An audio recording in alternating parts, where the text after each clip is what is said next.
everyone, and welcome to today's chat. My name is Tara, and I'm a team member here at Understood. Today, we'll be talking about executive functioning issues and learning and how you can help your child. We are so excited to have Mark Griffin, Ph.D., joining us today. Hi, Mark. How are you? I'm great, Tara. Nice to be with you today. Likewise. Nice sunny down here in South Carolina. Just rub it in. It's raining here. Mark, would you like to take a moment just to introduce yourself to the folks joining us? Sure, I'd be happy to do that. I am a practitioner through and through. I've been involved in the field for much longer than I care to admit, but it's about 4 decades. Okay. And I am a psychologist and special educator by training. I had the great fortune to help establish and run a boarding and day school for kids with learning disabilities and attention issues for 3 of those decades and a little bit longer. And so really had an opportunity to spend a lot of time with about 250 kids who really struggled to learn, struggled to stay focused, struggled to not be as impulsive as perhaps they were going to be. And so I've used to, I guess, in a sense, kind of rubbing shoulders with kids who were bright and capable, but really struggled in a general education environment.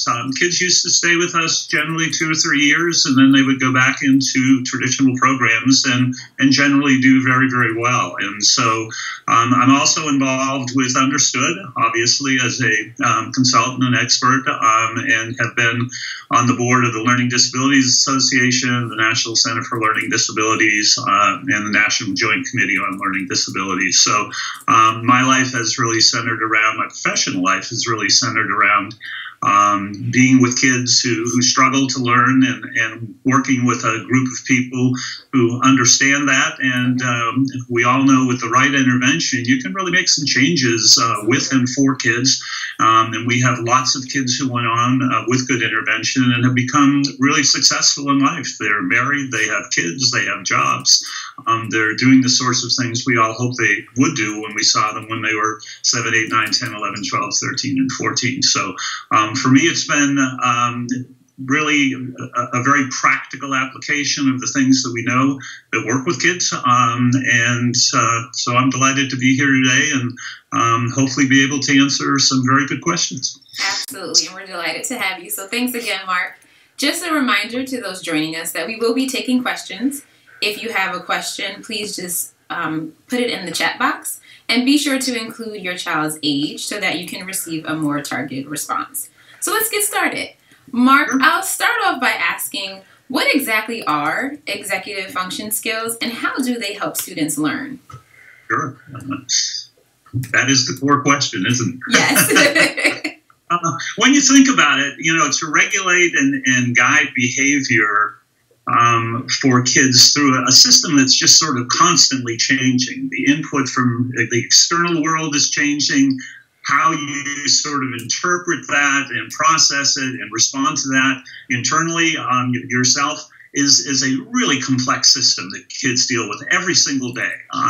And that requires really a sort of central coordinating system that we call the executive system, which has a whole bunch of executive functions associated with it that help kids manage that and make the right decisions and sort of stay on task and initiate things and finish things and monitor their behavior and let them regulate things and know when they should have their outside voice and their inside voice.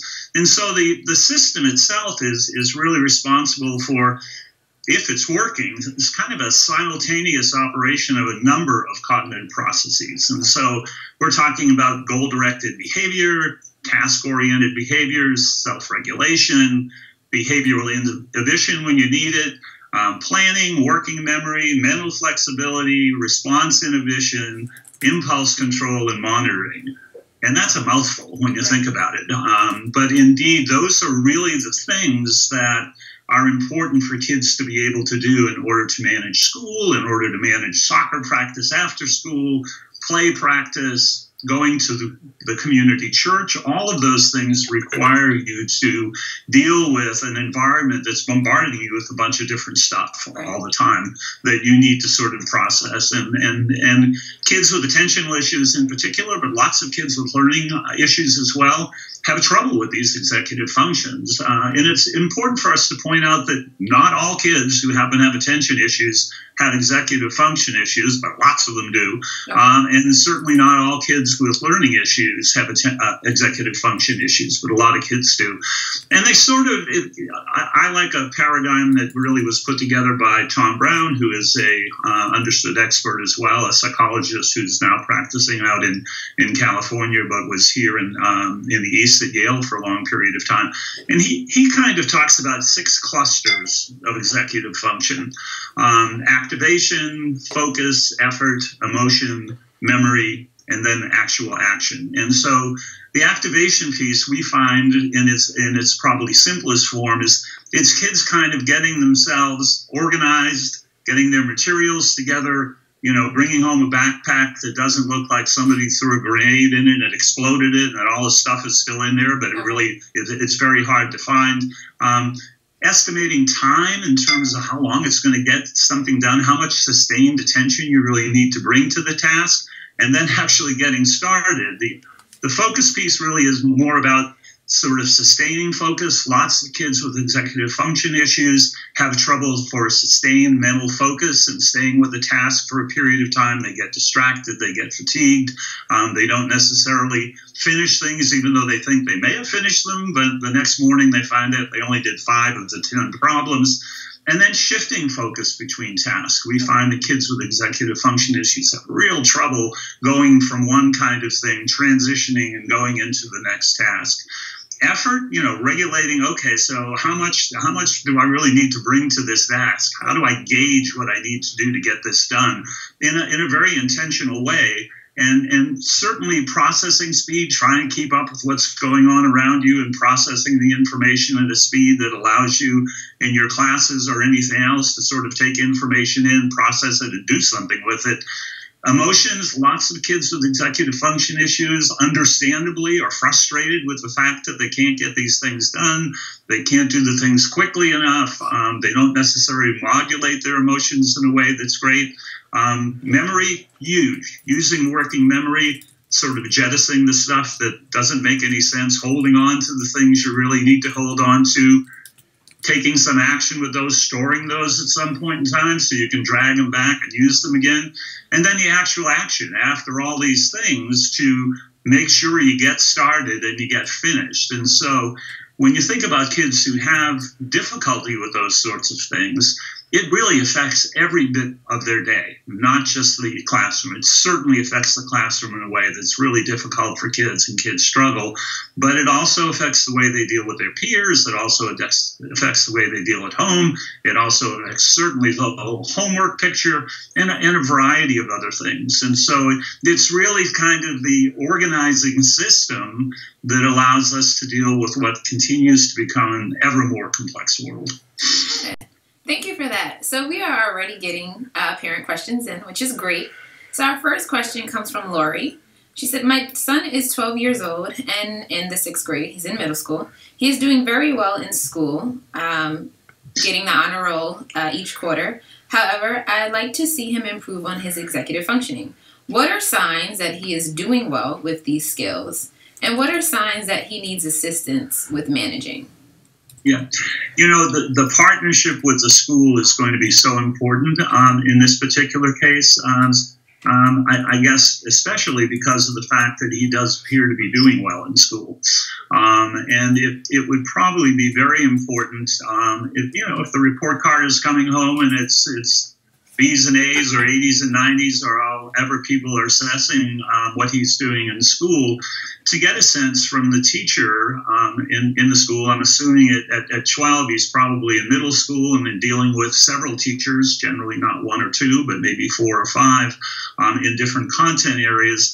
And to get a sense from them, if you think about the things we just talked about, how much support he needs to sort of get things done. So if he's got a writing assignment, even though he does very well on it, Does he need to do some brainstorming? Does he need to use some assistive technology like inspiration, a graphic organizer that helps him organize all his thoughts, and then he can go back and write the paper from a neatly pushed together outline because the assistive technology has helped him? I think a lot of this has to do with process, and that is, if the end product is good, at one level you want to say hooray, but what kinds of skills you need when you're 12 as opposed to what you need as a junior in high school and 16, it's good for the parents to go in and say, we're pleased, we're really happy that he's doing well, we know he spends a lot of time doing this, we know that he's putting a lot of effort into it. Are there some things that we could help scaffold better? So are there things we could help him organize so he doesn't have to try to manage the organization?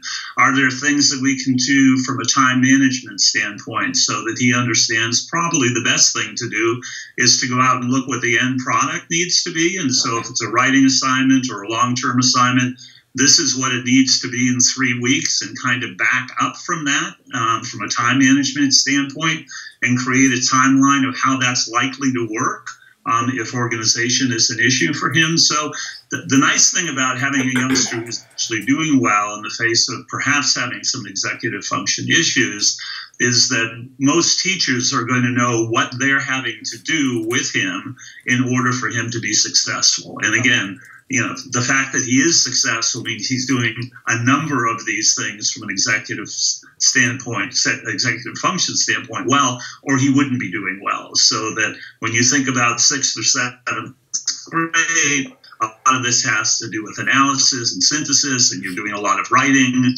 and there's an expectation that you're going to take a fair amount of information in volume-wise, and you're going to process that and then come back and participate in discussions or cooperative groups. But if the parents are concerned that, the amount of effort that's going into that now to get this successful outcome seems like a lot, and he seems to be struggling organizing it, and it takes him longer, or he gets frustrated a little bit, it's important to get to the people who see him every day in school and see him in the mini tasks that they're doing, see him when they're making transitions, see him when he has to do something and hold a bunch of stuff in working memory before he actually makes choices and gives you return information. So partnering with the school is so important, I think, particularly if your kid happens to be doing well, because sometimes when they're doing well, you just say, thank God, and you take a deep breath and you hope it's going to be okay. Right. But rather than do that, it's important to go in and again, by the time you're in middle school, the things you're being asked to do are a precursor of the even more complex work you're going to be asked to do in high school. So, and it doesn't have to be a formal kind of thing. If the school system operates better, if it is formal, you can, write a request to say, gosh, we'd just like to come in and sit down and go over this with you. We have a few questions. We know he's doing very well. We want to be sure that he's doing very well and not having to expend so much effort that he can't sustain this later on. I'm starting to see a trend in the questions with some parents who are wondering what are some strategies they can use to help improve their child's executive function. Yeah, there's so many things that you can do that are actually sort of fun. I think that it's important to, again, partner with the school to get a sense of, particularly if your child is struggling, what sorts of tasks are difficult for him. But there are a ton of games and there are a ton of things that you can do just in the normal course of the day that are going to help kids begin to develop and hold on to executive function skills. Again, I don't know that you want to, as the parent, be the one to decide to use a graphic organizer that the school may or may not be using themselves. Those things should be coordinated with the school. But simple things like putting together a grocery list, then going to the grocery store and actually having things that you need to pick up in different aisles and put into the basket. Lots of games, and I'll choose a group of kids that are sort of in the 7 to 12-year-old range because obviously there are kids that are much younger than that and adolescent kids. But when you think about all of the games the kids play, and I think maybe Fortnite, which I'm not a huge fan of, but I think it has some benefits, probably would be the next group up, 13 and above. But even simple card games, hearts and spades, things that kids do, Minecraft, those kinds of things, anything that allows kids to sort of have to sort things, to stay focused, to organize things in a comfortable way. Many board games are terrific. We have a partner at Understood called Common Sense Media, and they have lots of information about games that are specifically designed to help you have kids organized that are fun, and they rate them. So it's not as though you have to wonder out loud if this is a good game or not for your youngster. And they have literally tons and tons and tons of this information, and have been a partner of Understood for a long period of time. Any game involving strategy, provides important practice with complicated moves in mind.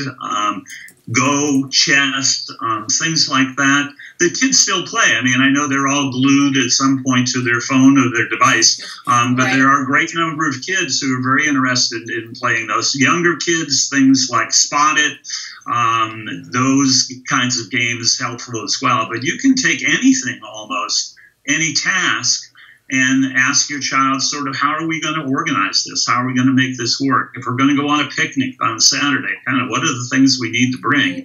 We're going to go to the park and they have nice picnic tables, but, do we need to bring a tablecloth? Do we need to do those kinds of things? Because really what you want kids to begin to do is to take a look at this system that is trying to manage all this information and come up in a sensible way of how to manage the information, how to categorize it, how to store it in memory, how to use it, how to understand how long it will take to pack on Saturday to go out and have a picnic, so we have the most of the time where we can go out and play and have something to eat for lunch, but we're not scrambling at the end to try to find the things that we really need. So I think parents sometimes think, well, we better buy this particular assistive technology game. It really is being intentional about the idea of giving your kids opportunity to play with executive functions in a way that's fun. Executive functions in terms of school, when people scaffold a writing task for a kid who struggles with organization, it's helpful. It's not necessarily fun for that kid to have that kind of scaffolding happen for him with a good teacher whose intervention is going to help him get better. But there are lots of things that sometimes I don't even think we would think would make a difference at home that can be intentional. And it's so important for parents to, and again, Understood has a really good journaling tool where you can kind of write down the things that are going on, but have a sense of what is getting better when you do these kinds of things. Can kids remember a little bit better how to get started on their homework? Can they, with a system we're full of folders that go back and forth to school rather than stuffing all the things in the back of your backpack? Those are things that parents can do intentionally and relatively easily that will strengthen the executive functions in kids if they're done in a long-term basis. It's not something that's going to go away in 3 weeks. If you play Spot It for 3 weeks, you all of a sudden don't have executive function issues anymore. Would that were the case, but it's just not going to be that way. But you will be able to see that there are some changes in kids when you're intentionally doing things that help them in a fun way. It's almost as though they don't even know what's happening, to become better at doing the kinds of things that they struggle with. Got it. So we have a number of parents that are wondering, is there an executive functioning diagnosis? And do schools recognize this? And do they test for this? We have a number of parents who are not too sure, does my child need help in this area versus maybe it could be something else. So is there a diagnosis? It is not a diagnosis. Okay. ADHD is obviously a diagnosis, and many kids who happen to have ADHD exhibit lots of issues with executive function. That being the case, meaning it's not an official diagnosis, it's not something you're going to find in DSM-5 as an official diagnosis, or the ICD. You're not going to find it in either one of those. But there certainly are assessments that neuropsychologists and psychologists and people who look at kids who may or may not have learning issues and attention issues, that indeed are bona fide test batteries to assess executive function. And I would caution to say that by itself is probably not something that is going to be as useful as if you honestly feel that your child has executive function issues to a point where they're really getting in the way of this youngster being able to be successful at school, or there's so much effort or so much frustration. Most good neuropsychologists who do this kind of work, or psychologists who do this kind of work, tend to look at that as part of a broader based assessment and look at youngsters. Executive function is one thing. You're going to look at language skills. You're going to look specifically at memory skills. You're going to look at a variety of different things in a good evaluation battery. Many neuropsychologists would include one of the probably half dozen or 7 assessments that are linked to executive function issues as part of a larger picture, because it is a larger picture. And so the answer is yes, there are some assessments. Currently, it is not an official diagnosis, but it certainly is a part of most diagnoses of kids with learning issues or attention issues, or both, because we know that there are kids that it crosses over for some kids as much as 30 or 40%. And so that strengthens the evaluation because you get one more piece of information to take a look at. I think that parents can be, again, some of the best sort of helpers for people who do this kind of work, this evaluative work, by over time taking a look at how kids approach homework. You know, do they sit down and you created a wonderful little homework station for them, and they sit down and they kind of sit down and they sort of sit down and the backpack has not been opened yet, and there's nothing happening, that you get to look at a pattern of things that happen over a period of time in this cluster of 6 or so different cognitive processes that says, we ought to at least be a little concerned. Maybe we raise the flag a little bit and say, gosh, let's see if this is happening at school as well. And, let's see if at his little travel team soccer practices, he's having trouble, dealing with the plays and keeping things organized and knowing where he's supposed to be if he's a fullback and all those kinds of things. So that it will be a cluster of things over a period of time that will probably say to parents, he really does a lot of these things well, but several of the things that he doesn't do so well really seem to be getting in the way of his ability to get started, to get finished, to not rush through things because he's not gauging enough time, all of those things. And looking at its executive function is always part of an evaluation that is done by, again, a good neuropsychologist, psychiatrist, a clinical psychologist, people who are doing this kind of work. And so, yes, you want it to be part of it. Yes, people have begun to look at it specifically as a part of a larger picture. At this stage, it is not a clinical diagnosis, although people refer to it all the time in any of the reports that come through. There are some people who think, ADHD should be renamed, executive function disorder as opposed to hyperactivity, because of the fact that it really is existing in a great number of kids who happen to have learning issues or attention issues. Mark, for a moment, can we talk about the effect of executive functioning issues and self-esteem? Because I'm seeing a number of questions where parents are wondering, how can I help my child be more confident in their work? Yeah. It's a great question, and I think, again, the interventions that both schools and parents are doing, if they can be intertwined as much as they possibly can be, and that you find out what sorts of things are working in the schools, particularly if you feel it is working for a youngster, and what kinds of things specifically they're doing. I mean, most parents, I think, worry about what happens in the homework situation, what happens in the long-term assignments, which are historically really, really difficult for kids with executive function. And so you want to be sure that you're as coordinated as you possibly can with these kinds of issues and what the intervention looks like. And parents can, again, I don't think we ever suggest that they try to kind of mirror what's going on in the school, but the things we did talk about in terms of games and intentionally doing things, I think give parents a chance to intervene effectively in parts of this that are important to kids.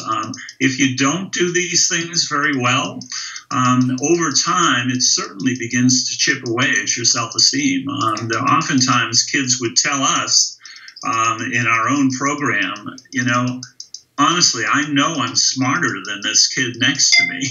I really do.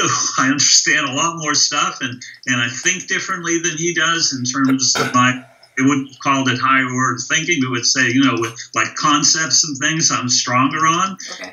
But his ability to sort of get started and get things done and remember the 25 spelling words and to do all those other things is better. So I think kids begin to read their own press clippings and that they get feedback from the environment that says, you're not really very good at this.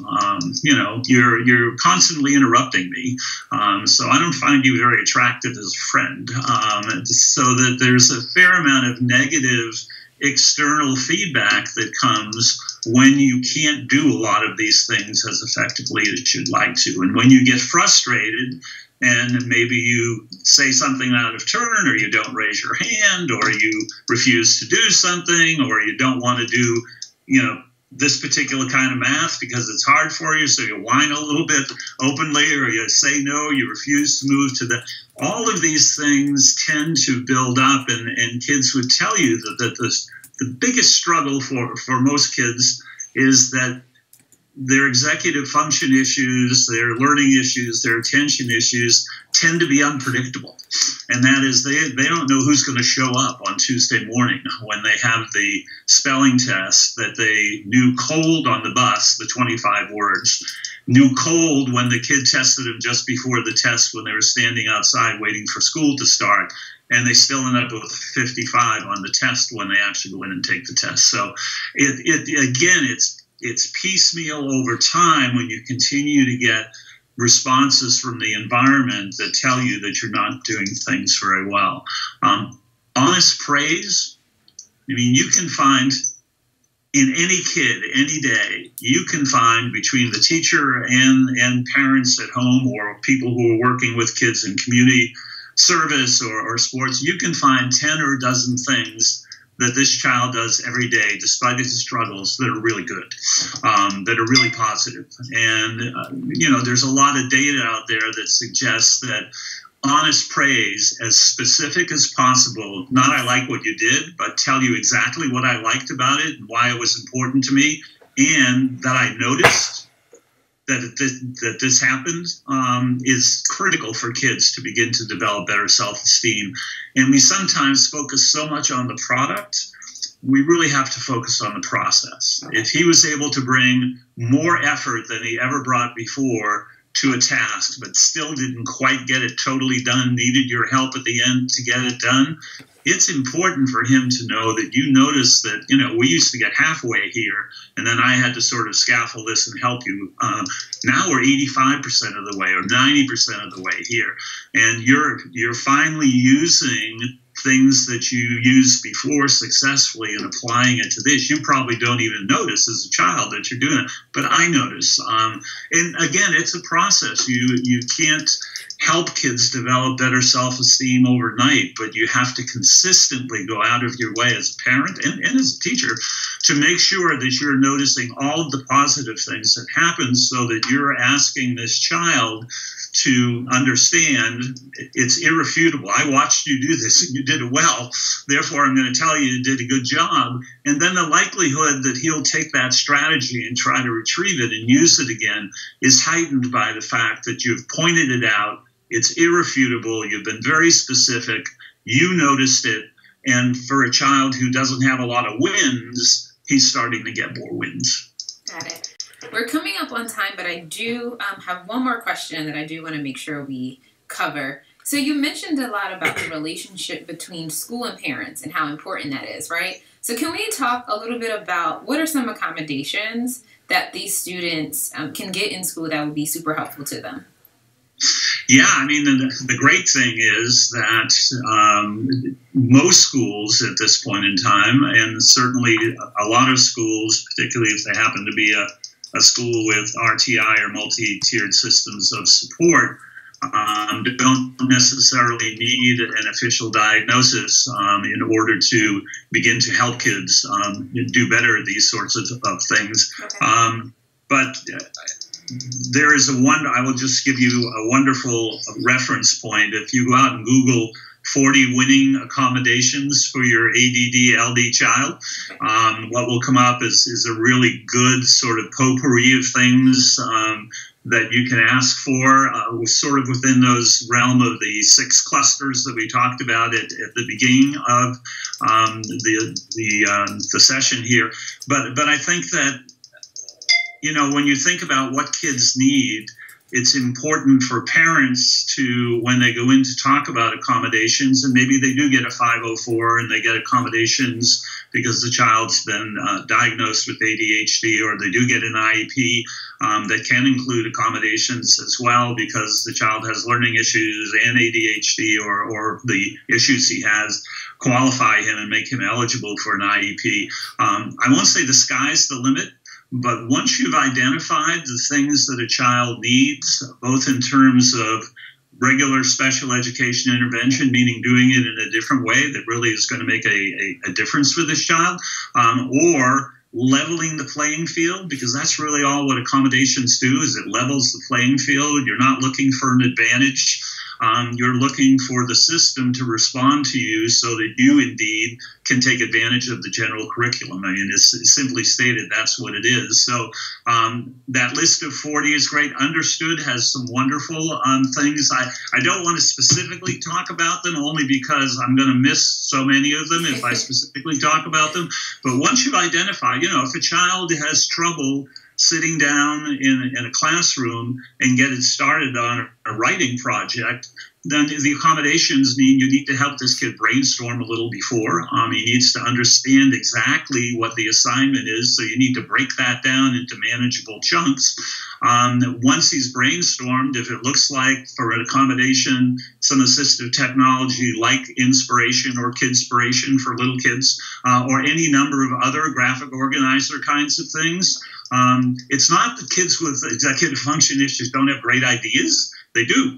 But by the time they put them down and try to organize them and find them again and put them in a reasonable order, they're frustrated because they can't do that effectively. Some of this assistive technology helps them do that. So I think the mindset we need to have about accommodations are, what we're doing is we're just trying to make access to this general curriculum for this child at the same level that kids who are typical learners and don't need this kind of access. And so whether it's seating, whether it's extra time, whether it's having an opportunity to use assistive technology when other kids don't, whether you develop signals to help kids not be impulsive, so you touch your nose or you pull your ear when you think that the child is beginning to get to a point where he's going to say something that he shouldn't say. All of those things become part of it. The most important piece is identifying first what the strengths are that this child has, and then talk about specifically the things that he needs help with in order to have the teacher or you as a parent know what he really knows about this. And the accommodation will allow that to happen. It doesn't mean he doesn't have to do the work. It doesn't mean it still isn't going to be a bit of a struggle. That doesn't mean he's going to at times get frustrated. What it does mean is that over time, we hope to be able to take those accommodations, whatever they are, and slowly but surely pull them away and allow him to do some of the things himself because of the fact that he's developed better strategies. Accommodations are not meant to last forever unless they really need to in a specific kind of thing. They are really meant to level the playing field until the strategies are developed to make this work. Okay. Thank you so much, Mark. Thank you for joining us. Thank you for your and your great advice. And I do want to thank everyone else for joining us. I do want to remind everyone that you can find all of our archive chats at u.org/calendar. And if you have a question that was not answered today, feel free to join us in our community, u.org/community. Bye. Okay, thank you.